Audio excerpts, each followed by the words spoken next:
Good morning, Dubai. Welcome back to the Lovin Dubai Show, where we go through the top trending stories that everyone across the country is talking about. Our top story for you today: a new travel route is going to cut travel time from 80 minutes to 12. This is phenomenal. And Dubai police arrest 3 gangs behind phone scam impersonations. We're talking about Abu Dhabi court has finalized one of the GCC's largest ever divorce settlements to a tune of 100 million dirham. And this Dubai cat from the street is now an EU citizen. What a happy story. Later on in the show, in today's rapid weather report, it's mostly sunny with temperatures ranging from 29 to 40 degrees. Now, if Massa looks happy, she's hiding it well because we have some major news breaking. Are you okay? That's low-key me. Are you okay? No. What's happening? Why are you so... So we read on the news that there's a global matcha shortage because of the high demand. What is matcha? Like, I know it's a drink that's trending, but like... No, I'm joking. But is it a bean? Is it a vegetable? Is it a... It's like powder. It's a powder. I know, but like, where does it come from? That's a really good question, by the way. I never asked myself, where does matcha come from? I never thought of it. All I hear is this new thing. It's like, you know when acai became a thing? These acai berries? Yeah. So you know it's a berry. Yeah, But matcha is what? It's a plant, apparently. Ah. Comes from Camellia sinensis? Okay. From the leaves of Camellia sinensis. Okay, so it's coming from a leaf. From a leaf. Don't think of anything these days.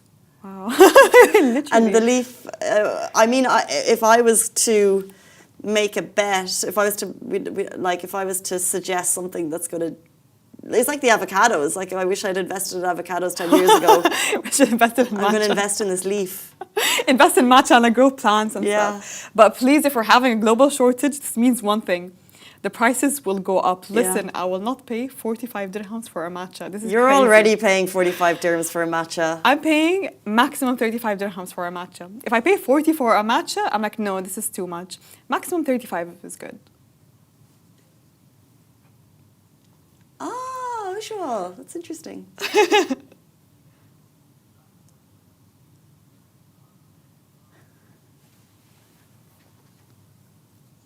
Okay, sorry. Ushul just said matcha is the early stage of tea. So you're telling me you have to do less production to make this powder, and yet they're charging already 15 times. Like, tea is like what, 4 dirham? It's nothing. It's tea nothing. is very cheap. Tea is very it's very cheap. cheap. It's the And same this, thing. This is with the matcha. earlier, but they're really talking about the health benefits of this. It's really good, by the way, like the health benefits of matcha. Not the sugary ones. Okay, I know that I'm drinking sugar and I'm drinking milk, but I love it. But there's health benefits. But Yeah. would it be the same as tea? Is this just really clever marketing? I think matcha, because I know a lot of people used to drink matcha before the hype, and it was like it had a bitter taste before they added all the sugar and the foams and the sweetener. It really has good benefits for your digestion. If you drink it right, matcha is really good for your health. I just like saying the word matcha. Matcha. There's something nice about it. Yeah, like it has a nice ring to it. A quick whip around to everyone tuning in. Alanoud, by the way. Alanoud is the first person to tune into the live this morning. Hi. Have you guys tried matcha? Tessa, Sukashteen, Farhina, Mr. Sahil, Assad, Believe R. Have you tried matcha? And if so, would you recommend? By the way, you know what? I applaud you for one thing. Me? Yeah. Oh. Thank you. You're welcome. Because you did not succumb to the hype. No, Because she's not a matcha lover. I really want to try it. I've had it once on the show when you made it for me. No, it was bad. That's not a determinant. I actually didn't think it was that bad. Really? I like things that... Bitter? Yeah. If it's too sweet, I feel like it's not good for me. So I actually like things that have less sugar. Then you need to try coconut water matcha. Not with milk. I think you like this more. It just sounds expensive. It'll be 35 dirhams. 35 dirhams. I'll tell you, that's my maximum. Like more, do not pay more than that for matcha. I paid for a coffee this weekend. It was a latte with almond milk, and she charged me 30 dirham. I was like, it was this size, 30 for a coffee. No. Takeaway. We used to have it for 25 dirhams. No, I feel like in the 20. Dubai Mall, in a little coffee, it was a little biscuit, fine. But for a takeaway coffee at a random place, 30 dirhams? Was it at a cafe or was it like a grocery? It was at a like a stand. Oh, 30 a dirhams. stand. Yeah. But they don't have good quality coffee beans. It was though. actually okay. It was 30 dirhams? okay coffee, but I was just like 30 seems like Like a the lot. ones that you get from the petrol station, like you pay fat maximum. It was 50 fancier than a dirhams. petrol station one. I don't know. It just feels like a lot. Stop scamming us with those prices. We know how much it really costs. Yeah. And yet, but there's also something so whether it's matcha or coffee, I still love my weekend. I have to have something. Like I either now I only have matchas. It's such a treat. I want matcha plus coffee. Ooh, I think someone tried that combination, coffee with matcha. That's what I want. I tried it. It's not good. Oh.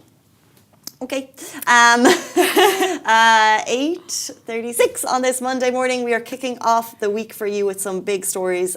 First of all, an announcement on the Al Shindagha corridor on the Dubai side. The new road is going to cut travel time from 80 to 12 minutes. This isn't just a road. This is a huge project. The RTA has inaugurated the fifth and final bridge as part of the Sheikh Rashid Road and Almina Street intersection development. And with this milestone, the RTA has completed all phases of Al Shindagha corridor development project in Dubai and ensuring uninterrupted traffic flow from Al Garhoud Bridge towards Port Rashid via Infinity Bridge and onward to the waterfront market and vice versa. And this is one of the largest projects currently underway by the RTA, which gives you the idea of the scale of these roadworks. Spanning 13 kilometers and involving 18 kilometers of bridges and tunnels, this completed phase means smooth traffic flow on the following streets. Travel time has been reduced from 80 minutes to just 12. Read that again.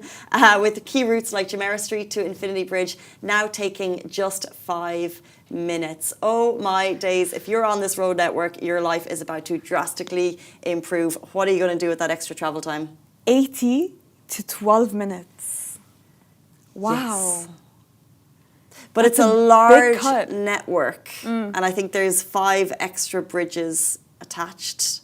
So I don't know anyone who's actually going to be doing that full route in their commute. I don't really fully... Yeah, unless you want to leave at an exit. But still 80 minutes to 12 minutes? It's phenomenal. RTA, no one works Huge harder. cut. You think you're working hard. They're listening to us. They're listening and they're working harder. And by the way, if you ever have any suggestions for the RTA, they're so responsive Yeah. on X. Yeah, I literally just tweet it. Just tweet it. At RTA. And it will be done. Literally. It will be done. Every time we complain about traffic, it's like, oh, don't complain yet because there's a road on the way. There's a road on the way. I Yeah. always wonder about the Al Fay exit, which is where our office is near, and there's a 5-lane highway that just ends. And I've never seen a road just end before, but it looks like something's about to happen in future because there's a lot of... There's a lot of road work Construction, here in roadworks. Production City. Because I feel like every 2 months, there are cones around us, like there are streets blocking. You know something new is happening. Something new is happening. Something is happening. They're expanding because they know like a lot of people are shifting towards this area. Yes. So it's just a an busy expansion. area. It's a busy area. Do you ever notice how full of cranes Warehouse. the skylines are? I noticed. So many. There's so many. So many. It's There's always so the mark many. of like a busy city if there's cranes. Cranes. In the production city area, I could not There's always count. cranes. I could not count how many cranes I can see when I'm driving through. And the It's thing is, phenomenal. and the thing is, with the blink of the eye, you realize that they're done. You don't even. It's like, oh, when did they finish this? Yeah. Oh my gosh! And then every now and then you'll see a structure, and you're like, "When did you start that? When did you start when that?" We're leaving office. There's this brand new metal thing, and I'm like, I didn't even see, and now it's the size of like 3 barns. When did this happen? When did this happen? You'll notice it one day, and then after a month, you'll notice that they're done with it. Look at Such is the speed that Dubai is moving, and more close to our phones. There's some fast action happening there too. Scammers. So Dubai police arrest 3 gangs behind phone scam impersonations. Dubai police have arrested 3 criminal gangs involved in a string of phone scams where members impersonated police and bank officials to deceive residents. These fraudsters contacted individuals claiming to be from official entities, urging them to update bank details, pay traffic fines, or resolve residency issues, all under false pretenses. I have had every single one of those phone calls. The police, the bank. And then what they try and do is they try to gain your trust. And so basically, as soon as you believe it is the police or as soon as you believe it is the bank, they'll ask you for sensitive information such as your CVV code, that 3-digit number at the back. Then they'll ask for your OTP, your one-time password, which they will use to access and steal money from your bank account. Authorities have urged the public to report any suspicious messages. So, people always say, what do you do when you get these numbers? You can call the police or visit your nearest police station or use the eCrime platform via www.ecrime.ae or on the Dubai Police app. Stay alert and never share your private banking information over the phone. We shouldn't raise our hands in gesture to people, but these guys. Oof, they know who to target. That's the thing. They know who to target. But at the same time, I think the bank will never call you up and tell you and ask you to give them your bank details or pay that fine, because we have apps for it right now. Like, how do we pay for our fines? RTA app or the Dubai Police app? Yes. But sometimes these website links look really legitimate, and then you get a phone call. Like, they're smart. It's not just a phone call. Like, I remember getting a phone call from police once, and within it was like, I knew it was a scam. Yeah. Like 90% sure. And then it was like, you're going to get a message from Dubai Police now. Because I was like, you're a scam. And he's like, I'm not a scam. And then he sent you a message? Yeah. And it came up from Dubai Police. And I had nothing to say because I was like, oh, this looks legitimate, but I think you're a scam. So I just hung up and... It's good. Like, why would Dubai Police call you and like, oh, pay your fine right now? But you can't renew your car if you don't pay your fine. But they don't always go straight in. It's like, this is the Dubai... I remember I was sitting next to my mum, and she's a bit older, love you, mama. And she's susceptible to, putting her information online when she shouldn't, and answering phone calls and talking to people when they call her. And she was chatting to this man, and then he called again, and she was like, Casey, I think it's a scam. And it was a website scam for some type of a health thing that she was interested in. And I stayed on the phone with him, and I was like, take my mum off your phone register.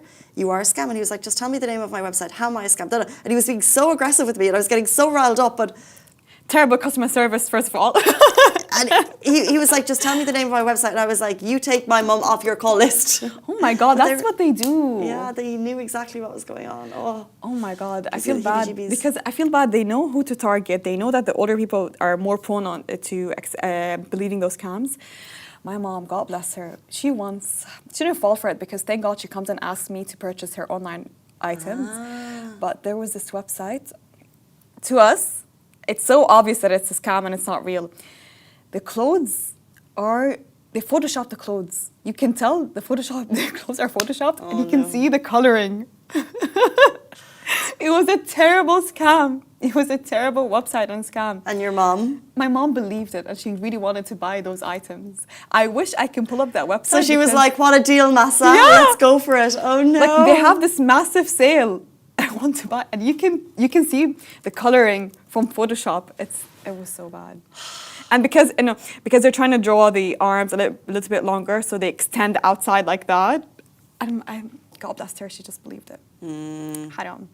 You know what's the biggest scam is the fakes that you get on these big websites. Yeah, that's a whole other ball game. Don't buy your beauty and toothpaste from large website wholesalers, because they're fakes. You can always ask them also, like, if you receive a call, ask them to call you from the main landline. They're closed. Why? That's what I always do. They don't have one? Because I ask them, like, they call me from random numbers, and I tell them, okay, call me from the main landline. They close the phone. Because of all those pesky phone numbers. Anyway, you work hard, and as we said, the Dubai police work harder. Say with RTA. Let's jump into our next story. So Abu Dhabi court finalizes GCC's largest divorce settlement. In a record-breaking ruling, the Abu Dhabi Civil Family Court has finalized a no-fault divorce with a settlement exceeding 100 million dirhams, the largest of its kind in the GCC. Wow, 100 million dirhams.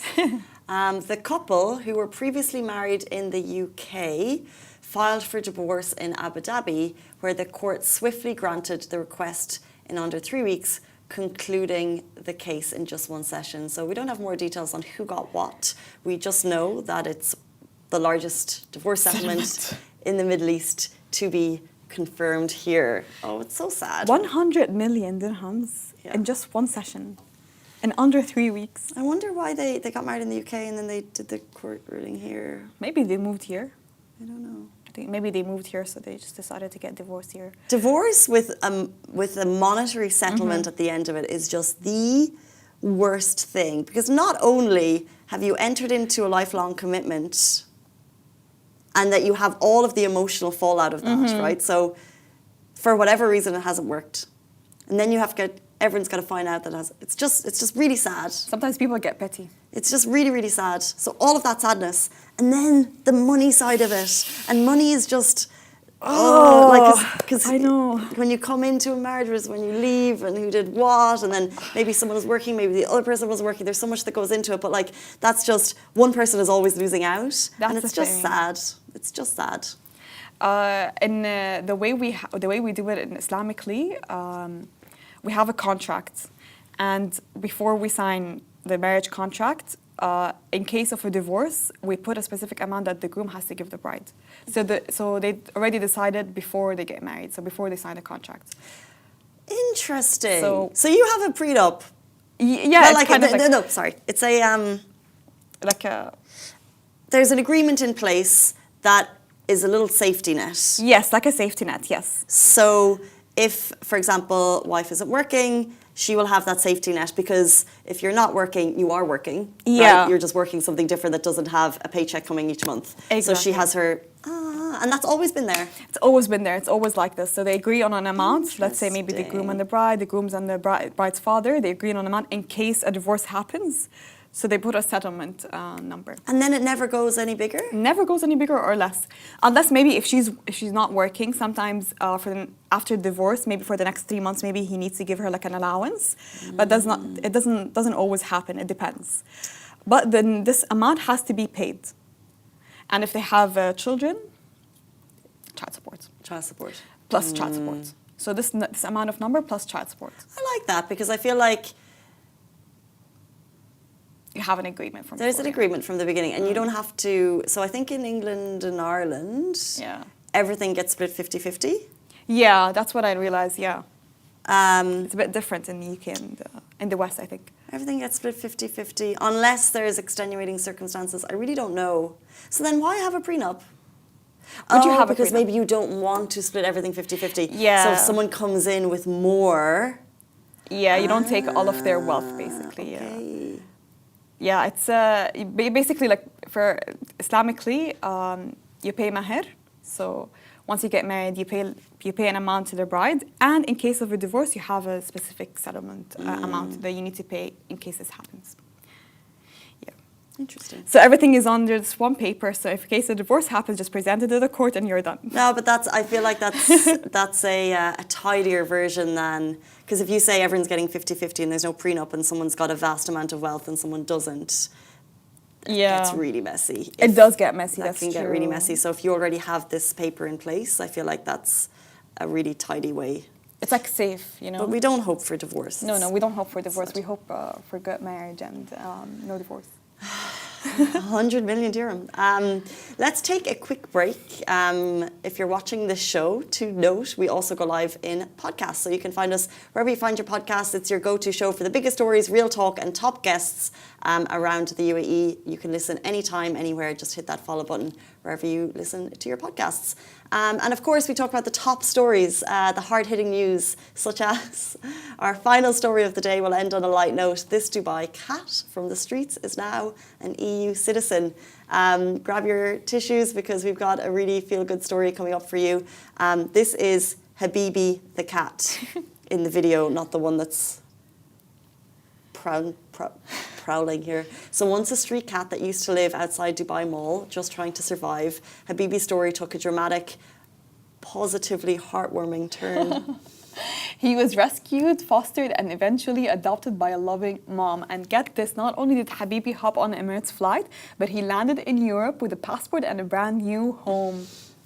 Now, Habibi's got a garden, and also Habibi's got a friend, I think it's another cat that you can see in the video, and a mom that lets him jump on the kitchen counter. So look, this is the video. He used to hang out outside Dubai Mall, was super skinny.